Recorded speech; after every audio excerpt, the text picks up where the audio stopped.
Eu sou Rosângela e este podcast é destinado a você, profissional de saúde, interessado em disseminar informação científica qualificada para o público em geral através das mídias sociais. Olá, eu sou Luciana Gonçalves, sou coordenadora do projeto de extensão Saúde nas Mídias da Universidade Federal do Paraná. É um projeto ligado à divulgação científica de saúde nas diversas mídias. A gente está aqui hoje no nosso podcast chamado Estratégias de Posicionamento para Profissionais de Saúde nas Mídias. Estão previstos 6 episódios em que a gente vai trazer conteúdo científico e também bate-papo com pessoas que sabem do que a gente está falando. Hoje, por exemplo, a gente está aqui com o Christian Toledo, que é meu amigo e um profissional incrível da comunicação, que está em diversas mídias, não é da área da saúde, é da área da comunicação, tá? Né? Então, assim, a ideia é a gente bater esse papo com o Christian para ele nos trazer algumas dicas, algumas ferramentas, falar um pouco da tua trajetória, Cris, que é super de sucesso. E então eu queria começar pedindo que você se apresentasse, que você falasse dessa tua trajetória, como que surgiu a ideia de trabalhar na comunicação, os caminhos que foram surgindo na sua vida. E é isso, queria começar de uma história que eu não conheço, que é lá do passado. Não sei se te chamo de Luciana ou de professora, mas é um prazer estar aqui para conversar. Eu acho que a gente hoje é refém da mídia, né? Não estou nem falando eu como profissional de comunicação, mas hoje nós vivemos atrás da informação, né? Hoje há quem diga que a informação é o principal bem de consumo que existe. É verdade. E faz um certo sentido. Mas então, sou o Christian Toledo, tenho 42 anos, pelo menos no dia da gravação, porque no podcast o cara pode ouvir em 2037, mais ou menos. Exato, é bom a gente localizar o ouvinte. Mas sou jornalista desde 90, na verdade sou jornalista formado pela PUC aqui de Curitiba, me formei em 98, mas trabalho na área de comunicação, de jornalismo desde 96. E nos últimos 6 anos eu trabalho na RPC, né? No GRPcom, na Tribuna do Paraná e na RPC. Já trabalhei em outras emissoras, rádios. Então, e na Tribuna, né? Acabei não. Se eu não falei, me perdoe. Na Tribuna do Paraná e na RPC, hoje como comentarista, né? Como analista de futebol. Sim, é isso aí. E eu quis ser jornalista desde que eu me conheço por gente. Era uma vontade minha. Eu nunca fui um atleta, digamos assim. Nunca tive não tive o talento, né, a aptidão para ser um atleta. E também tinha preguiça do treino. Então isso tudo vai me levando a viver o esporte de uma outra forma. E essa forma foi o jornalismo desde que eu era criança. Eu queria trabalhar com isso, então eu posso dizer que sou uma pessoa realizada. Mas ao mesmo tempo, a gente vem vivendo novidades o tempo inteiro, né? Se eu falar uma coisa que eu de novidade, eu tenho aí 24 anos trabalhando em comunicação, só que, digamos assim, só desde junho ou julho desse ano é que eu passei a entrar nas redes sociais como um, digamos assim, produtor de conteúdo. Como um comunicador, deixando de ter uma conta pessoal para passar um conteúdo, é isso, Cris? Eu acho que eu não cheguei ainda a mudar para uma conta comercial, como eles dizem, né? Mas hoje eu tenho contas em redes sociais como uma ferramenta do meu trabalho. Antes, até eu suspendê-las há uns 3 anos, elas eram prioritariamente pessoais, então eu não fazia, às vezes, nem propaganda do que eu estava fazendo. E agora não, agora elas existem para que eu faça essa propaganda. Veja, né? E é bem nesse sentido mesmo que esse projeto aconteceu, né? Dentro da universidade, né? Da gente como profissional de saúde, eu entendo, Cris, que a ligação de ciência comunicação e saúde, ainda mais nesse ano de 2020, né, emblemático aí com essa pandemia do coronavírus, faz com que os profissionais de saúde também passem a talvez, né, passar de uma conta pessoal para produção de conteúdo, até por conta dessa disseminação louca de informações desencontradas, essa polarização. Então, assim, esse programa, né, esse projeto, ele surgiu justamente com essa intenção, da gente estar trazendo mais profissionais de saúde para as mídias, como se já não tivesse bastante, né? Mas, assim, não só para falar de coronavírus, porque isso a gente tem visto o pessoal indo para falar da pandemia. Mas, sabe, eu acho que é um meio, é um canal, né? A comunicação como um todo, que os profissionais de saúde precisam se apropriar deles. E aí eu queria saber um pouco o que você acha disso, qual é os grandes desafios que a gente possa encontrar, barreiras, possibilidades. Eu vejo assim, eu acho que a rede social, ela é altamente democrática, só que altamente perigosa para a democracia. Sim. A gente vive esse paralelo, né? Ela é maravilhosa porque lá atrás, né, desde o início delas, elas serviam para a gente resgatar pessoas que a gente não via há anos, né, contatos que a gente não conseguia mais ter, né? Ela foi muito importante para esse aspecto, né, porque ela reaproximou muita gente. Só que aí, em parte, por conta do que se chama de algoritmo dessas redes sociais, e em parte também porque, infelizmente, o ser humano ele existe para desvirtuar boas ideias. Você junta essas duas coisas e você chega a essa era chamada de pós-verdade, que eu acho que é só a era da mentira, né? Porque a pós-verdade ou a fake news, né, que adoro usar termos em inglês, mas nada mais é do que mentira. E hoje a gente vê a disseminação da mentira em altíssima velocidade e praticamente toda ela por redes sociais ou aplicativos de mensagens que nada mais são do que redes sociais com outro nome.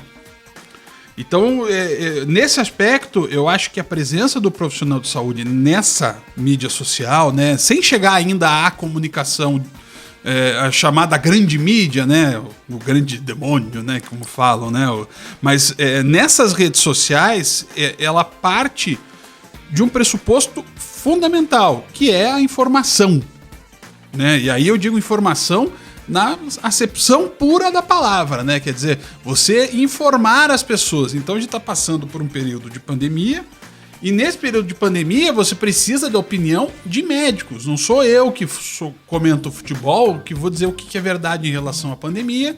Não vai ser, às vezes, um político que não tem conhecimento de saúde pública. Não, são médicos, são cientistas, são infectologistas, são essas pessoas que precisam agir como fontes primordiais de informação.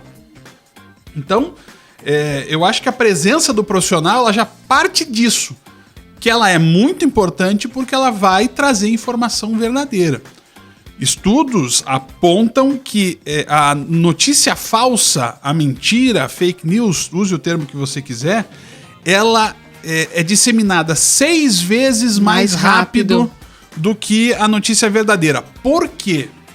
Porque ela sempre parte de uma característica que é típica também da comunicação, que é o sensacional. Deixa muito claro, né? Tem o sensacionalismo. Não é você é sensacional, não é isso. É o sensacionalismo de você fazer algo ser maior do que ele deveria ser, né? A pessoa faz uma chamada e coloca assim: inacreditável. Urgente. Inacreditável. Homem usa jaqueta de jacaré. Então o que? Ele matou o jacaré, ele encarou o jacaré na mão e depois tirou a pele e fez jaqueta. Daí você vai abrir é um cara com uma jaqueta da Lacoste. A forma de você trazer isso aí que tá, né? Como vai a coisa andando. Antes era uma coisa assim. Como a gente brinca nas faculdades de comunicação, né? Notícia não é o cachorro morder o homem, e sim o homem morder o cachorro, né? Que é, em tese, o sensacional. Só que hoje esse mecanismo que a comunicação usou por anos e anos em jornais populares, principalmente, Sim. em TV, em rádio e na própria mídia impressa, hoje ela se reveste de uma característica perigosa que é a desinformação. É verdade. Então a gente vai... e não adianta, a gente sempre vai cair no exemplo da Terra plana, só que... E que é um exemplo muito relevante porque assim, qualquer pessoa com o mínimo de conhecimento vai perceber que a Terra não é plana. Só que uma pesquisa do Datafolha desse ano diz que 7% dos brasileiros acham que a Terra é plana. Mas 7% não é nada. Não. São 15 milhões de brasileiros. Então, no momento em que você sabe que tem 15 milhões de brasileiros suscetíveis a uma ideia maluca de que a Terra é plana, você tem a possibilidade de imaginar que elas são suscetíveis a diversas notícias erradas. E aí vai chegar no antivax, vai chegar na negação das queimadas, vai chegar... Na própria negação da ciência como um todo, então, né? Então, por isso que é importante. Então, a gente só vai combater a mentira com a verdade. Então, por isso que é importante, né, o integrante de uma ciência tão importante como é a medicina, ele precisa se integrar esse processo de informação também. Ele não é jornalista, não vai escrever uma matéria jornalística. Tudo bem, mas as redes sociais daí estão para isso. Aí elas têm que ser usadas. O que acontece hoje é que as redes sociais nos usam.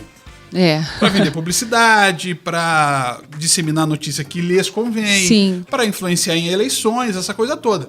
Cabe a gente saber usar. A gente não pode ser refém dela, a gente tem que fazer as redes sociais ser nossa refém. Isso aí, eu concordo com você 100%, Cris. E assim, eu tava pensando quando você estava falando, você é uma pessoa que tá em várias mídias, você já falou, né? Escrita, falada, televisiva, áudio, né? E aí eu fico pensando, né? A gente, como profissional de saúde, a gente às vezes é bom no contato individual com o paciente, né? Às vezes, né? Às vezes não, mas às vezes deveria, né? E aí, como que é, né? Eu fico pensando assim, existem várias formas de você usar a comunicação nas diversas mídias. E é diferente? Claro que é, eu quero que você me conte, né? Qual é a diferença? Como que é? O que você pensa, assim? Claro que você não é um profissional da saúde, mas como você está nessas diversas mídias, eu fico pensando, será que o Cris pode dar alguma, sei lá, uma luz no fim do túnel? Qual que é a diferença de eu estar ali num paciente na beira do leito ou fazer uma palestra para os meus pares? Não, eu sei me comunicar, mas eu me comunico para os meus pares. Eu vou num congresso, eu tô falando com gente que entende aquela linguagem e tá dentro daquele universo. Né? Como é que é você passar essa informação para outras pessoas? Que habilidades a gente tem que desenvolver como profissional de saúde, as diversas mídias? A comunicação às vezes exige um pouco de cara de pau, não vou negar. Mas assim, eu acho que é tão difícil, eu imagino o quão difícil é para um médico tá olho no olho de uma pessoa, dizer se ela tem algum problema de saúde, que eu não consigo imaginar que essa pessoa vai ter dificuldade em se comunicar. Porque às vezes o que ela passa é muito delicado e não tem o chamado foco infinito, né? Você tem só a pessoa para olhar.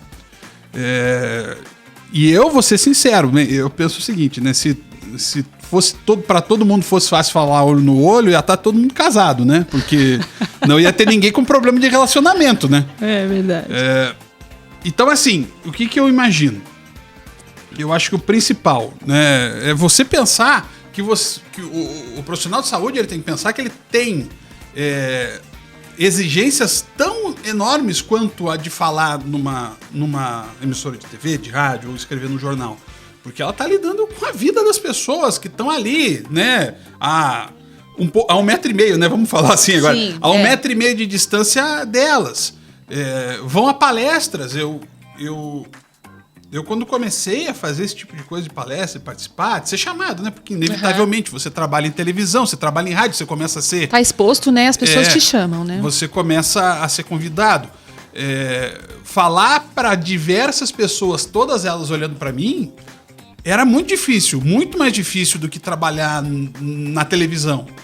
Porque, querendo ou não, na televisão você tem uma câmera. Dependendo da emissora, você não tem nem o operador de câmera. Eu participei de programas no Rio de Janeiro em que havia uma única câmera. Digamos assim, eu vou até explicar melhor. Havia 3 câmeras lá, só que 2 eram fixas, como as que a gente tem aqui, né? Então elas não se movimentam.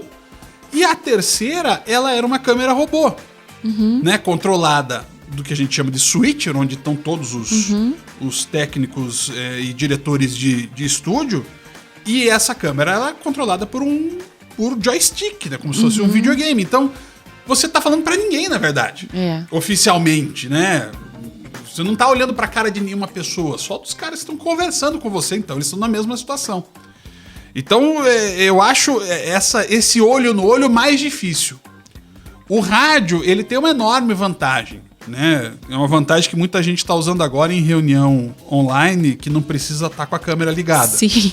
Né? Então, assim, o teu visual, a tua ação, né? O teu movimento corporal, a tua linguagem corporal, ela não é vista.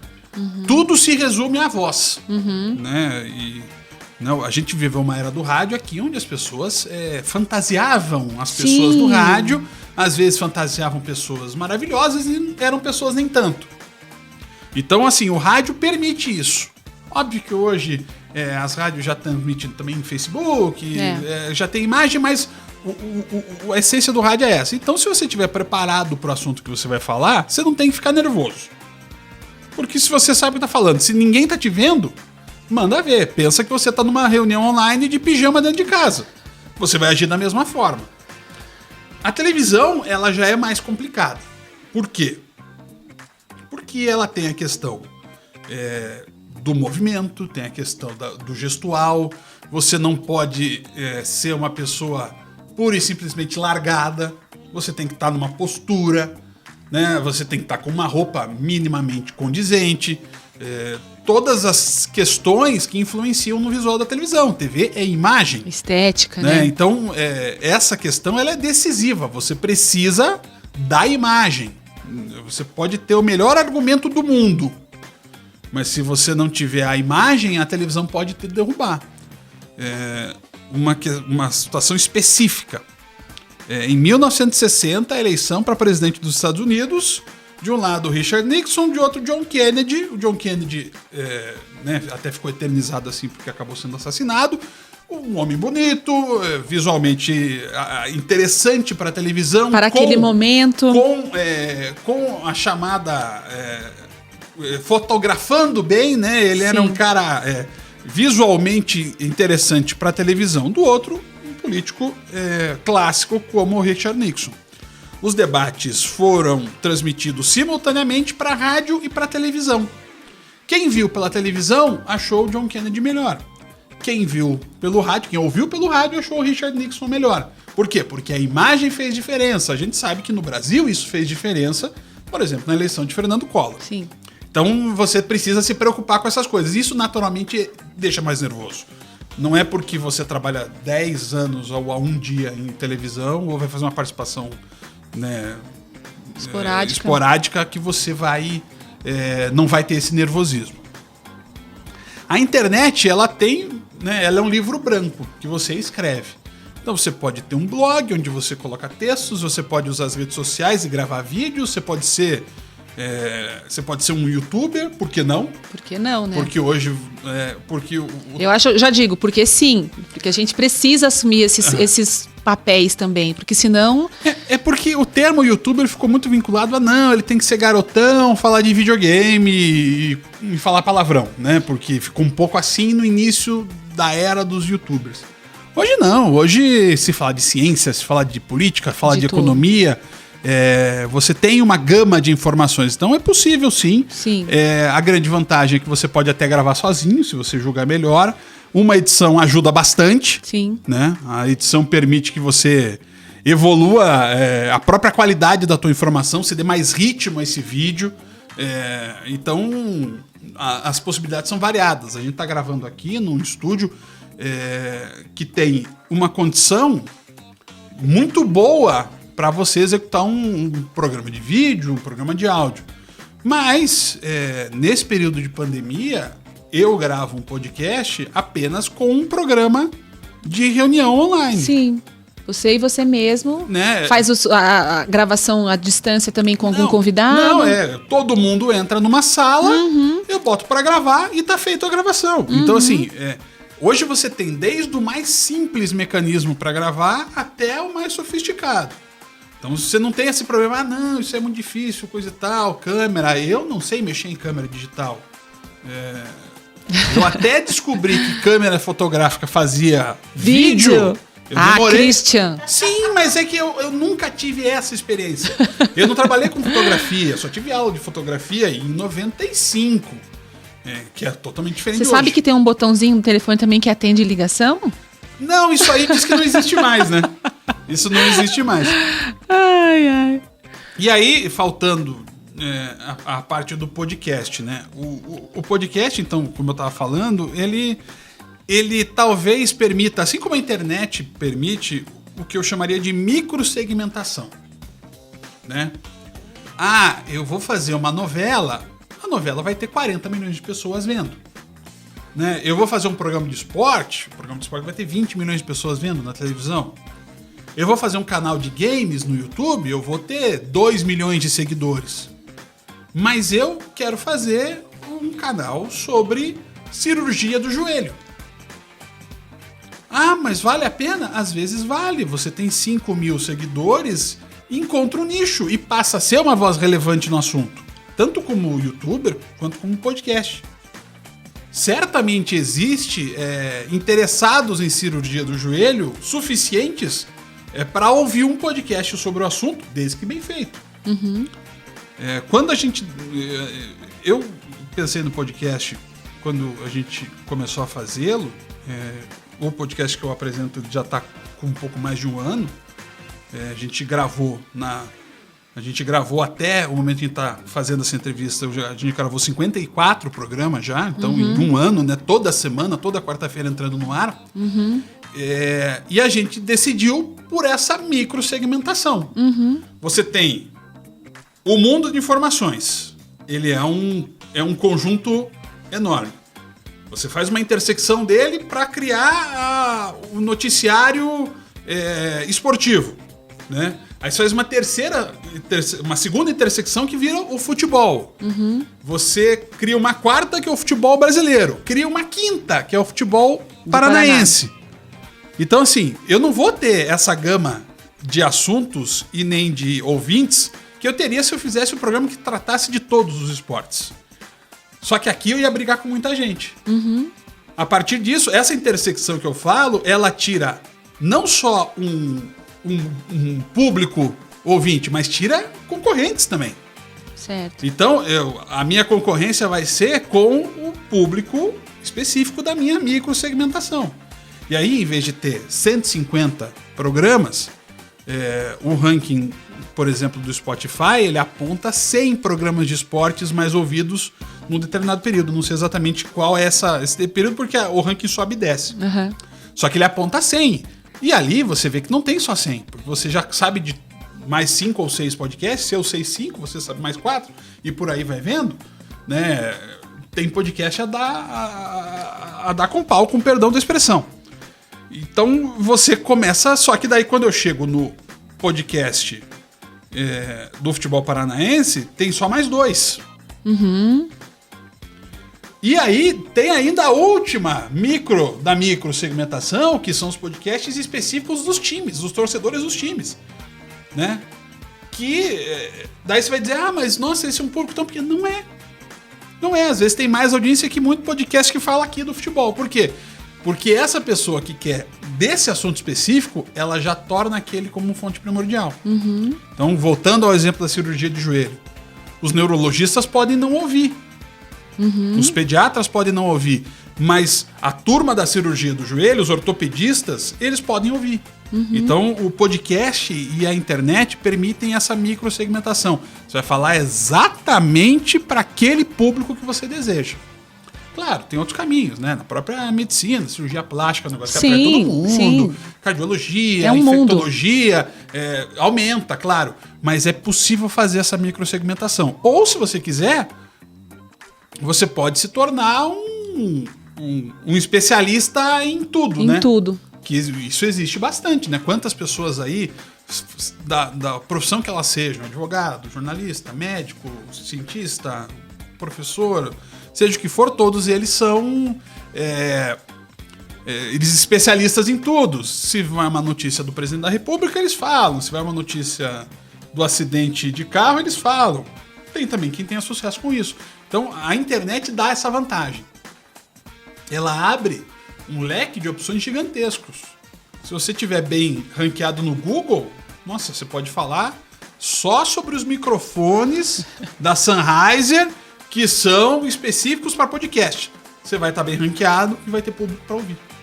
Isso é super bacana. Acho que a gente faz um paralelo bem interessante com a área da saúde. O Cris trouxe um exemplo bem bacana mesmo de como que é possível, né, fazer essa microsegmentação e ter uma voz e passar uma informação de qualidade, que é o que a gente vem aqui advogando sempre, né, que a gente realmente precisa, enquanto profissionais de saúde, tá assumindo esses locais de exposição mesmo, né?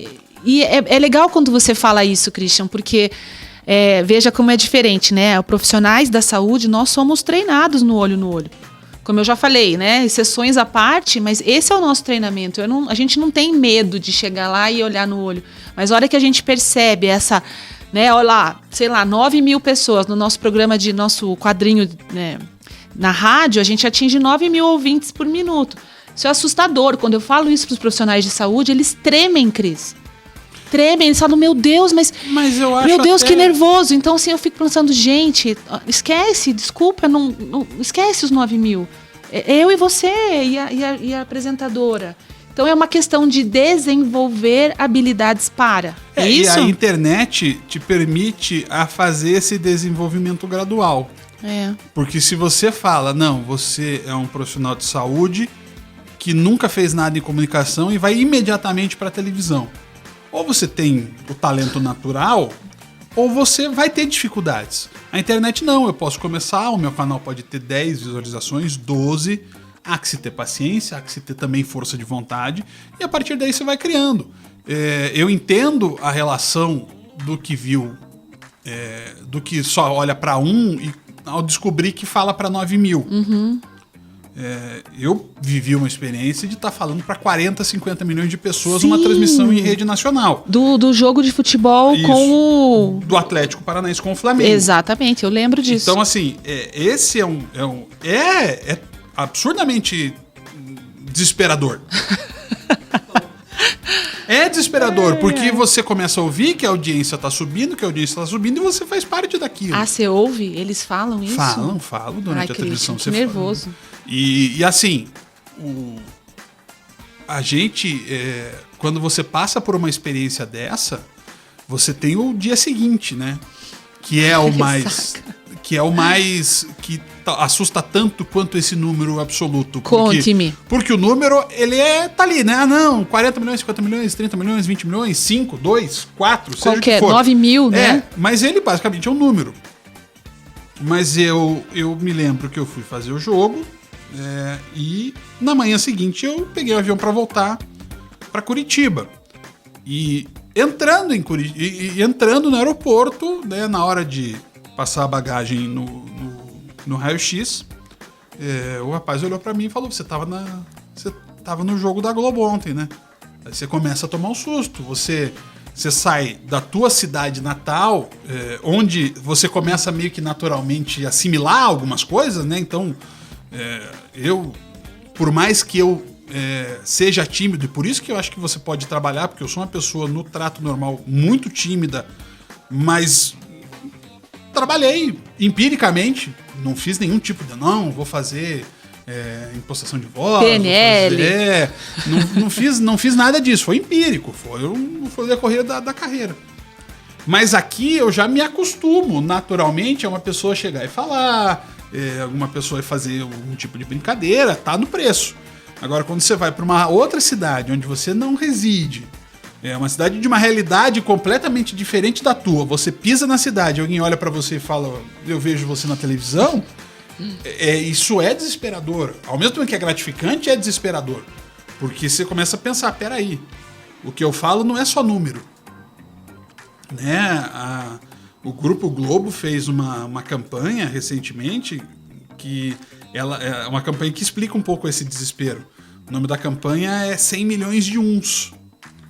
Que, né, ela apontava, né, que a audiência do grupo, né, em todas as suas plataformas é de 100 milhões de brasileiros simultâneos. E aí você começa a pensar, tá, são 100 milhões, tá, tudo bem. Só que daí você começa a ver que desses 100 milhões, que seria praticamente metade da população do país, né, tem alguém que tá vendo você na casa do lado e tem alguém vendo você lá no Amapá. Então, esse desespero de falar, entre aspas, em público, porque você, na realidade, não está falando com praticamente ninguém, ele se sucede e ele só aumenta.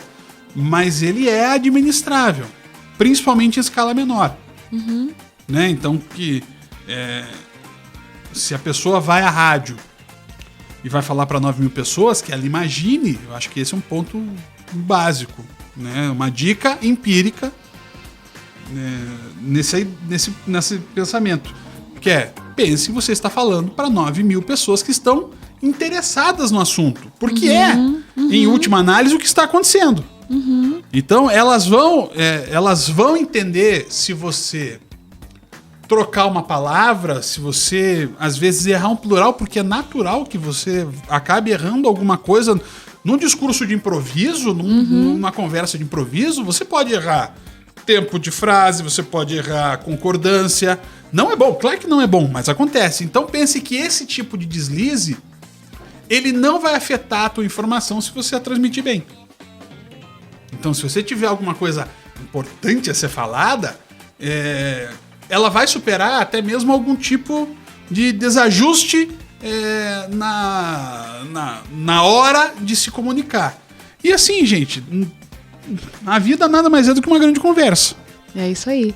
Então, assim, quanto mais você puder tratar as coisas como uma conversa, a gente tem algumas ideias nesse momento, né, trabalhando, mesmo os programas de TV de canais fechados, podcast, às vezes a própria a relação hoje entre apresentadores de TV, ela é cada vez mais ela é cada vez mais conversada. É verdade. Então, assim, compreenda isso como uma conversa.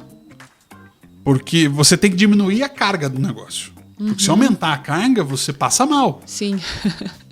Você passa mal, você tem dor de barriga, você... Não, claro. Tem que ser leve, né? Eu acho que isso que você falou é muito importante. Acho que a dica principal, né? Tornar leve, focar na informação. As questões técnicas, elas podem ser melhores ou piores. As condições, né?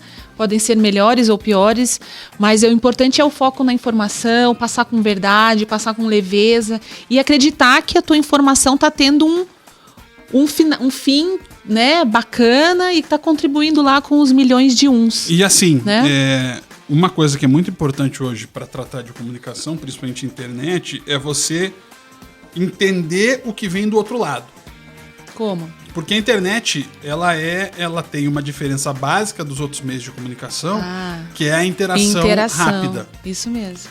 Mas hoje os programas de TV fazem isso.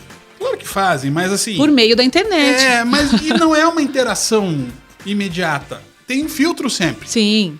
Né? Tem alguém para, na hora em que você manda uma mensagem para um telejornal, não são todas as mensagens que entram. Claro, tem alguém fazendo filtro. Né?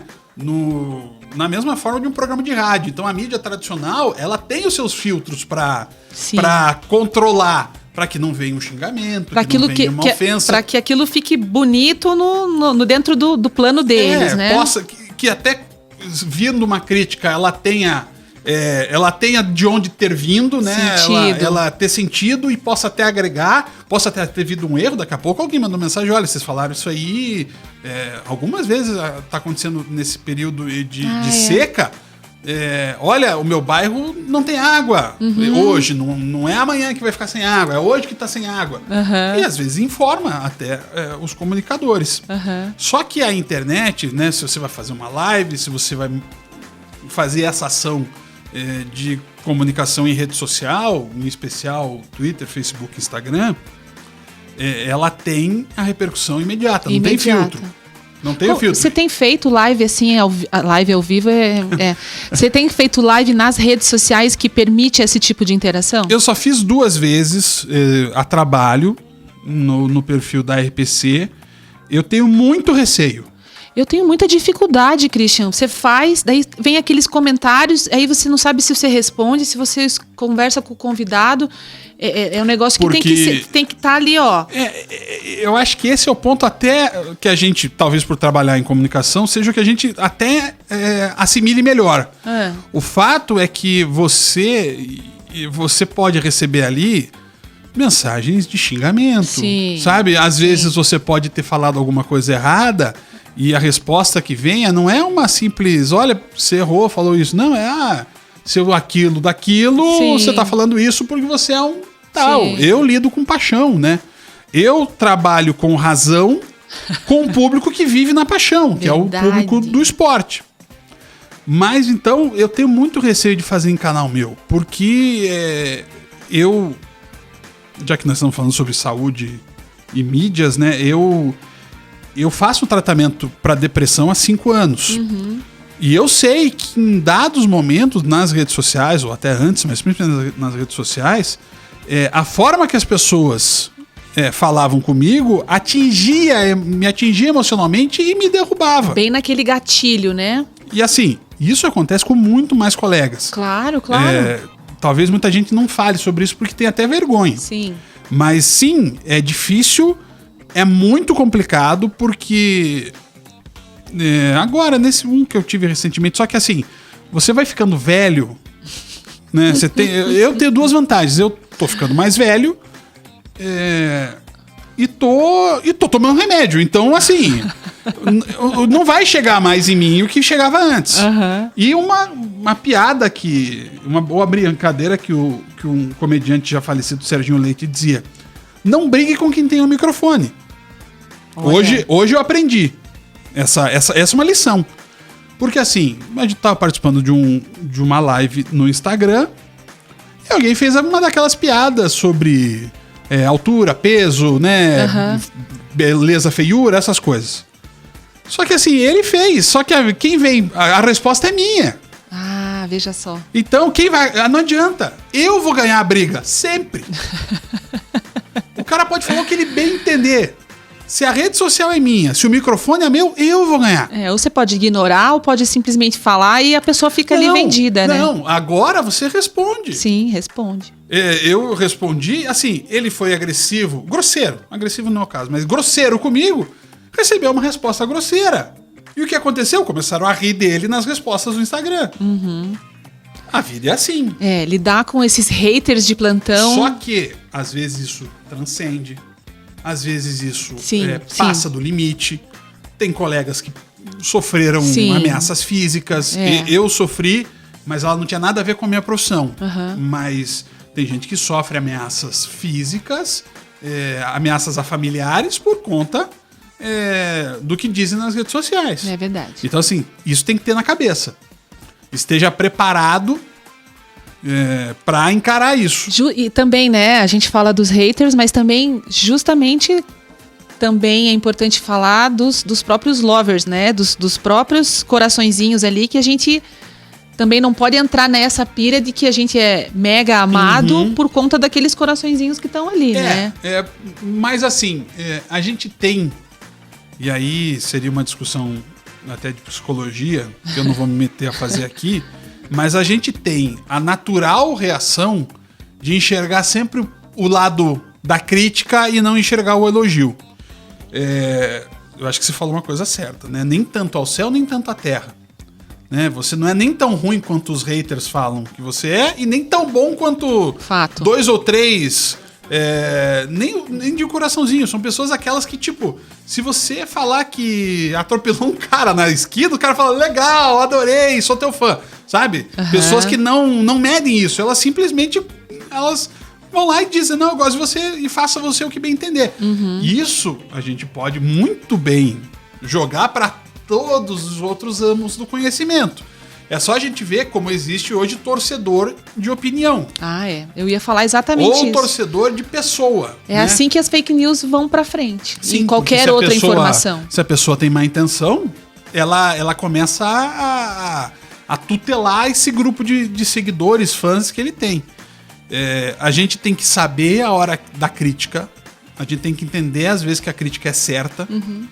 Porque se ela vem e ela tem procedência, você tem que engolir. Óbvio que ninguém aqui, eu aceito críticas muito bem porque eu sou uma pessoa... Não, ninguém aceita crítica bem. Ninguém aceita. Venha com esse papo que aceita crítica bem. Todo mundo odeia ser criticado. A rede social é um lugar onde você quer ser amado por todo mundo. Mas vem a crítica. E aí, aceite ela quando ela tiver relevância, mas também, tipo, não se julgue a última bolacha do pacote. Uhum. Porque tem gente que, na verdade, nem gosta de você direito. Ele só tá lá porque o mundo dele é mandar coraçãozinho e mensagem de bom dia no WhatsApp. Uhum. A rede social, a internet, ela dá uma sensação de que você é famoso no piscar de olhos. Sim. Há sim quem faça, há sim quem passe por isso, mas nem é todo mundo. E às vezes esse piscar de olhos, ele tem a duração de um piscar de olhos. É isso mesmo. Ela vai muito rápido para cima e vem muito rápido para baixo. É isso mesmo, Cris. Olha, eu queria... A gente podia ficar aqui mais um tempão conversando, teria bastante Tem até assunto. coisa ali que dá para permitir a gente Exatamente. prosseguir. Eu queria te agradecer muito o teu tempo, por você ter vindo aqui, contado da sua experiência, fazer essas correlações com a gente da área da saúde que estamos querendo chamar mais pessoas para estarem ocupando esses espaços nas redes sociais, mas tudo isso que a gente conversou acho que serve de alerta e algumas, né, assim, alguns caminhos que a gente possa seguir. Então, você aí que está ouvindo a gente, que gostou do assunto e queria saber mais, procure a gente no nosso projeto de extensão nas redes sociais, né? Estamos todos lá e no portal da Universidade Federal do Paraná, certo? Um abração e até a próxima.